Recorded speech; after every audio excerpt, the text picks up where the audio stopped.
रामकृष्ण हरी मित्रांनो, श्रीपाद लाईट्स मध्ये आपल्या सर्वांचं स्वागत आहे. तर आज आपल्या मित्राच्या लग्नाची वरात होती, त्यासाठीचं काम आपल्याला होतं. त्यामुळे रात्री सर्व मटेरियल वगैरे लोड करून आपण निघालो होतो दावडीच्या दिशेने. दावडीला येऊन पोहोचलो आणि मटेरियल लावायला सुरुवात केली. सगळ्यात आधी ट्रस वगैरे लावून घेतला आणि त्यानंतर आपला आज ओम साईड डिजिटल होता, तर तो डीजे आला होता, त्यांनी त्यांचा सेटअप लावून घेतला आणि आपण आपला नवीन विषय मॅट्रिक्स लावून घेतला. मॅट्रिक्स लावून झाल्यानंतर आपण आपल्या शार्पी ही लावून घेतल्या आणि ब्लेंडर वगैरे सर्व लावून त्याची वायरिंग करायला सुरुवात केली. वायरिंग वगैरे झाल्यानंतर जनरेटर चालू करून लाईट्सला ऍड्रेसिंग वगैरे करून घेतलं आणि आपल्या शोला सुरुवात झाली.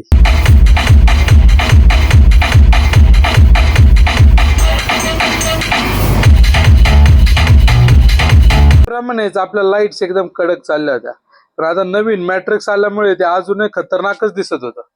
तुम्हालाही तुमच्या कोणत्या इव्हेंटसाठी, कार्यक्रमासाठी, वराती, मिरवणुकांसाठी आपल्या लाईट्स बुक करायच्या असतील तर तुम्ही आम्हाला नक्की संपर्क करा. धन्यवाद.